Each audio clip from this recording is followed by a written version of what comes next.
Pakistan Asia cup से बाहर, Sri Lanka final में पहुंच गया। सुपर 4 मरहले के सनसनीखेज मैच में पाकिस्तान को 2 विकेटों से शिकस्त। श्रीलंका ने 252 रन का हदफ आखिरी गेंद पर पूरा किया। फ्रंटलाइन बॉलर से महरूम पाकिस्तानी टीम बड़े टोटल का दिफा न कर सकी।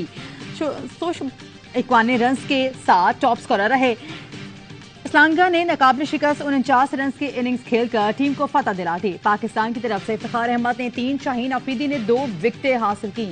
बारिश के सबब मैच 42 ओवर्स तक महदूद किया गया। पाकिस्तान की तरफ से मोहम्मद रिजवान ने 86, असद शफीक ने 52 और इफ्तिखार ने 47 रन की इनिंग्स खेली। फखर जमान मोहम्मद हारिस नाकाम रहे। बाबर आजम ने 29 रन बनाए।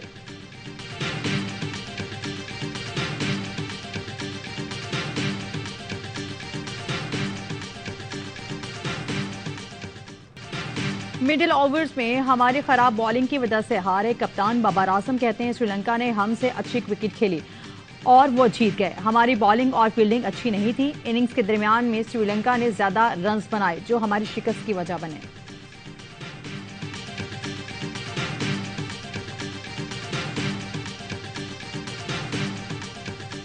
सवाल तो आपसे हो रहा है, पे दर पे हो रहा है, हर इंटरव्यू में हो रहा है, रोजाना हो रहा है। क्वेश्चन उनसे बनता है, मुझसे नहीं बनता। खत उसका कोई कानूनी पहलू है ही नहीं। कानूनी पहलू उस वक्त होगा जब सुप्रीम कोर्ट जो है ना उस पर कोई डिसीजन अगर कोई दे।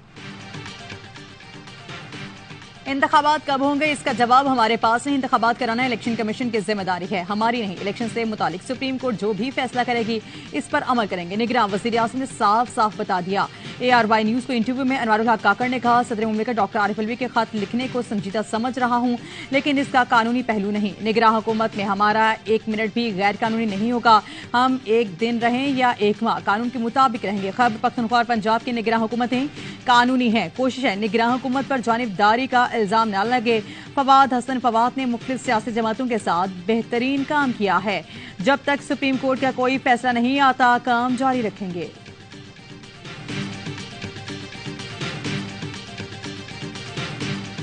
साहब डील के तहत वापस आ रहे हैं? के साथ deal. I am not privy to the communication with other people. नहीं मालूम नवाज शरीफ किसी डील के तहत आ रहे हैं या नहीं। PTI को कालेदम करार देने की समरी काबीना में आई तो मेरिट पर फैसला करेंगे। सियासी पार्टी पर पाबंदी का फैसला मेरिट पर करेंगे। निगरान वज़ीर आज़म अनवारुल हक काकड़ कहते हैं बिलावल भुट्टो जिन तहफ़्फ़ुज़ात का इजहार कर रहा है अच्छी बात है। नैब तरामीम पर अदालती फैसला देकर नजरसानी से मुतालिक फैसला करेंगे। यकीनी बनाऊंगा कि चेयरमैन PTI को साबिक वज़ीर आज़म की सहूलतें मिलें। अपना वोट इस जमात को दूंगा जिसके पास मुआशी प्रोग्राम होगा। इमरान नियाज खान कहाँ हैं? मेरे पास वाज़ेह मालूमात नहीं। रियासत के पास क्या मालूमात हैं और कितनी बताई गई हैं ये फैसला रियासत को करने दें। डॉलर 250 तक आ जाए ये हमारा काम नहीं है। हम गैर कानूनी इक़दाम रोकेंगे। डॉलर नीचे खुद आना शुरू हो जाएगा। फवाद हसन फवाद की सरबराही में निजकारी कमेटी बना दी है, जल्द फैसले होंगे।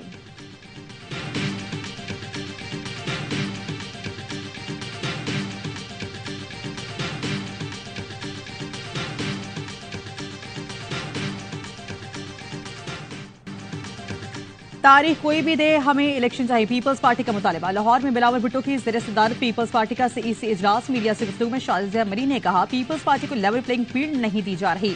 सदर वासे मौक़िफ़ नहीं देते। विकेट के दोनों अतराफ खेलते हैं। हम कोई जिद नहीं कर रहे। हल्का बंदियां बेशक करें लेकिन इलेक्शन जल्द कराएं। नून लीग इल्जाम तराशी करती रहे। पार्टी का फैसला होगा किस सतह पर नून लीग से डील करना है। सेंट्रल एग्जीक्यूटिव कमेटी के फैसलों से इजलास के इख्तिताम पर आगाह करेंगे।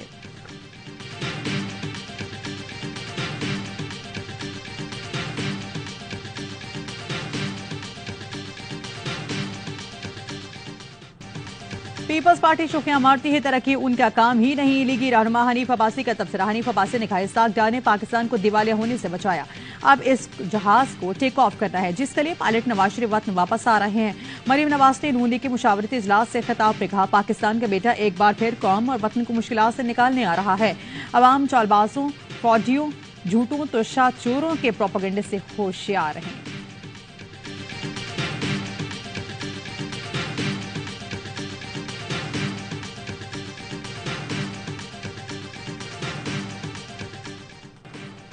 नून लीग की हामी 4 शख्सियात विफाकी काबीना में वजीर बन गई। निगरान काबीना में मुतनाज़िर अरकान की शमूलियत पर पार्टी क्यों खामोश है? पीपल्स पार्टी के सेंट्रल एग्जीक्यूटिव कमेटी इजलास में अरकान का क़यादत से एहतजाज। नून लीग को इतनी सहूलतकारी क्यों फराहम की जा रही है? निगरान हुकूमत बनाने वालों से बात की जाए। पीपी अरकान का क़यादत से मुतालिबा। पीटीआई का भी सख्त रद्दअमल। तर्जुमान ने कहा सियासी वबस्तगी और मुतराज़ा अफराद का निगरान काबीना में तकर्रुर आइन की खिलाफ वर्जी है। पीडीएम हामियों की शमूलियत इलेक्शन कमीशन की साख पर सवाल निशान है। इलेक्शन कमीशन खतबाजी की बजाय निगरान हुकूमत की शफाफियत पर किरदार अदा करे।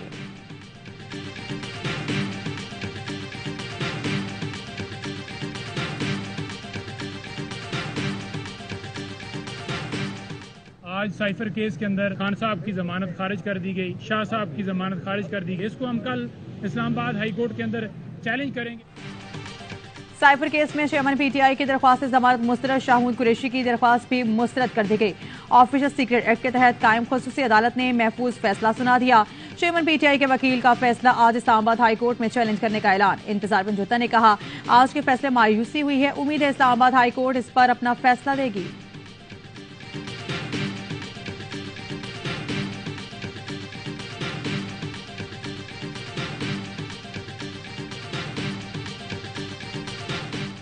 इल्जामात हैं वो किसी के ऊपर भी ठीक नहीं है, लेकिन वहाँ इल्जाम तो कम से कम लगाया। यहाँ तो आप पूरी एफआईआर पढ़ लें दोबारा, और आज भी वो खड़े होकर कह रहे हैं कि जी अभी हमें पता नहीं कि इनके ऊपर इल्जाम किया है, तो उनको तो साथ माफी मांगनी चाहिए कि हमने सिर्फ प्रेशर दबाव मुकदमा दबाव डालने के लिए हरगिज वादा मुआफ गवाह नहीं बन रहा। असद उमर का वासे मौक़िफ़। बोले अभी तक नहीं पता इल्जाम क्या है। साइफर केस में असद उमर का बड़ा रिलीफ। जमानत मंजूर कर ली गई। जज अबुल हसनात जुल्करनैन ने फैसले में कहा कि एफआईए के मुताबिक असद उमर की गिरफ्तारी मतलूब नहीं। बगावत पर रुखसानी का केस इस्लामाबाद के सेशन कोर्ट ने फवाद चौधरी पर फर्द जुर्म के लिए 27 दिसंबर को तारीख मुकर्रर कर दी। प्रोसिक्यूशन की जानिब से केस रिकॉर्ड की मुसद्दिका नुकूल वकील सफाई को फराहम कर दी गई।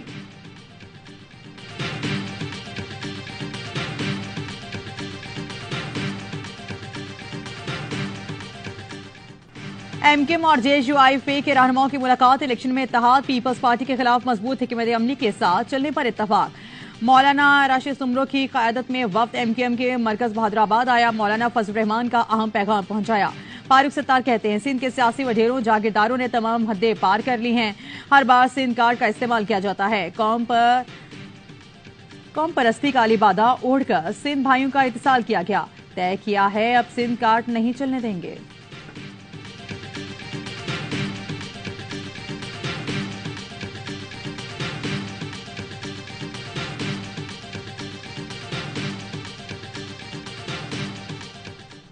मसलोग में कौमी शहरा के करीब धमाका। जेएसयूआई रहनुमा हाफिज अब्दुल्ला समेत 12 अफराद जख्मी। हाफिज अब्दुल्ला की हालत खतरे से बाहर।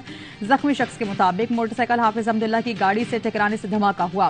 तहकीकात के मुताबिक धमाका रिमोट कंट्रोल बम से किया गया। मौलाना फजल रहमान की हाफिज अब्दुल्ला पर हमले की शदीद मजम्मत का। इंतखाबात से कबल कायदीन पर इस तरह के हमले किसी सूरत कबूल नहीं। जेएसयूआई ने आज कोयटा में शटडाउन हड़ताल का ऐलान कर दिया। मौलाना अब्दुल गफूर हैदरी ने कहा हमारी पॉलिसी को कमजोरी समझा जा रहा है। रियासत के साथ खड़े हैं तो रियासत भी हमारी हिफाजत करे।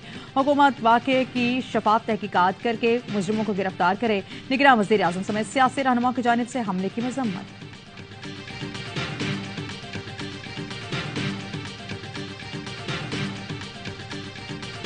सिंध के कच्चे में डाकुओं के खिलाफ ऑपरेशन के लिए पाक फौज की मदद ली जाएगी। सूबाई काबीना के इजलास में अहम फैसला। निगरान वज़ीर आलम मकबूल बाकर ने कच्चे में इंटरनेट की सहूलत खत्म करने का हुक्म दिया।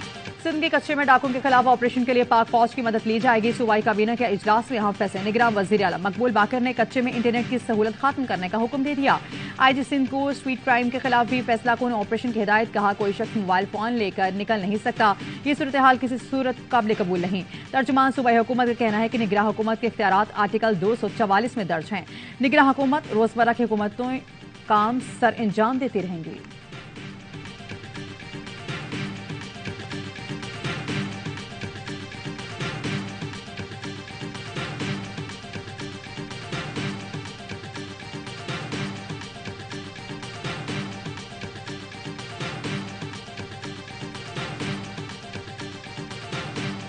कराची के मुख्तलिफ थानों में तैनात एहलकार जराइम में मुलव्विस निकले। जराइम और गफलत के मुर्तकिब एहलकारों को मुअत्तल कर दिया गया।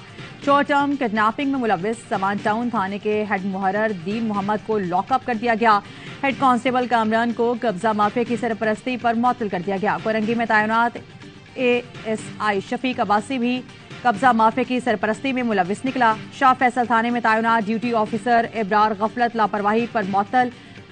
एसएसपी किमाड़ी ने एसएचओ शेरशाह और इंटेलिजेंस ऑफिसर को रिश्वत लेने पर मुअत्तल कर दिया।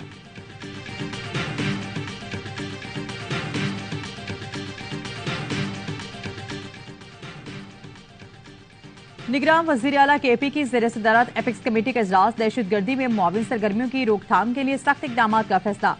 हुंडी हवाला में मुलविस अनासर के खिलाफ कवानीन को सख्त बनाने के इकदाम पर इत्तफाक। सूबे में गैर कानूनी तौर पर मुकीम अफगान बशिंदों का डेटा इकट्ठा करने का फैसला। गैर कानूनी सरगर्मियों में मुआवनत पर सरकारी मुलाजमीन के खिलाफ सख्त कार्रवाई की जाएगी। Core commander Peshawar lieutenant general Hasan Azhar Hayat भी इजलास में शरीक थे। निगरान वज़ीर आला के फैसलों पर अमल दरामद यकीनी बनाने के लिए मौसर मैकेनिज्म तैयार करने की हिदायत।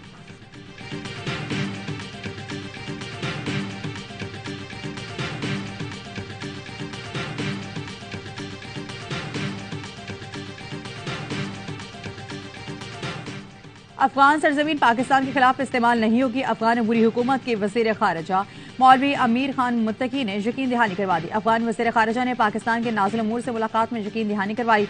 पाकिस्तान का अफगान हुकूमत की दरख्वास्त पर गौर। आज से तुर्कम बॉर्डर खोलने का इम्कान। अफगान वज़ीर खारजा ने इंसानी बुनियादों पर तुर्कम बॉर्डर खोलने की दरख्वास्त की।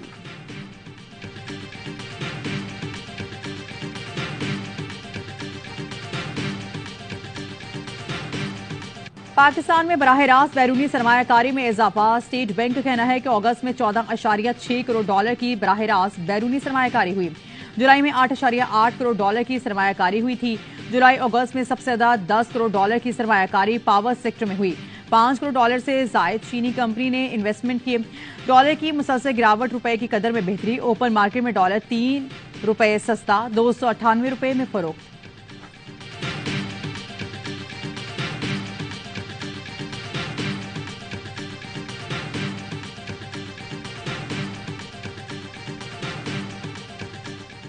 क्रैकडाउन का हुकूमती वादा। खजाने को नुकसान रह गया आधा। पेट्रोल और चीनी की स्मगलिंग से होने वाला माहाना 10 अरब रुपए का घाटा कम होकर 5 अरब रुपए पर आ गया।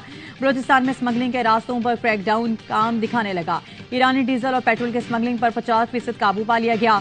चीनी स्मगलिंग कम होकर 60,000 मैट्रिक टन और यूरिया खाद की स्मगलिंग कम होकर 50,000 मैट्रिक टन पर आ गई।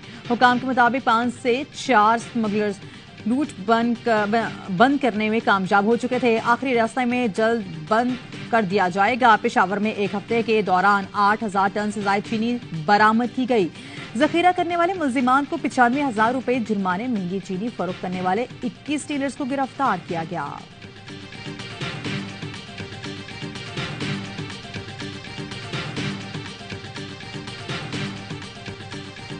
एहतसाब कमजोर का होता है, ताकतवर माफिया का कोई नहीं पकड़ सकता।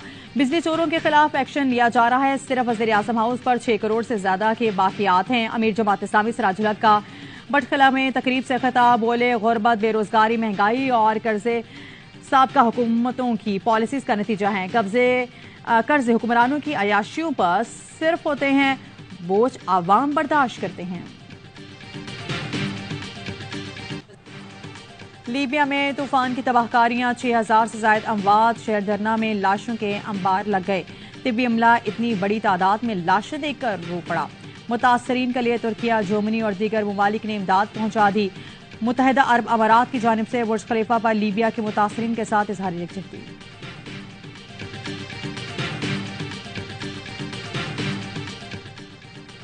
पेरू में 2 साल का बच्चा इंजेक्शन की 8 सुइयां खा गया। सुइयां भी छोटी नहीं बल्कि जानवरों को लगाने वाले इंजेक्शन की बड़ी सुइयां।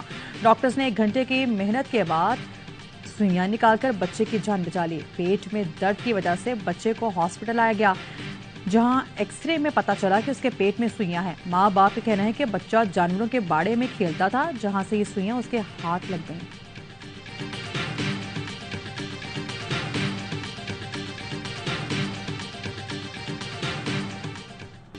पाकिस्तान वुमेन टीम ने तीसरा वनडे 8 विकेटों से जीत लिया। ग्रीन शर्ट्स ने 186 रन का हदफ 38वें ओवर में पूरा किया। सिदरा अमीन ने 68 और बिस्मा मारूफ ने 60 रन की इनिंग्स खेली। सीरीज 2-1 से जनूबी अफ्रीका के नाम। आईसीसी चैंपियनशिप टेबल पर पाकिस्तान वुमेन टीम 12 पॉइंट्स के साथ दूसरी पोजीशन पर आ गई।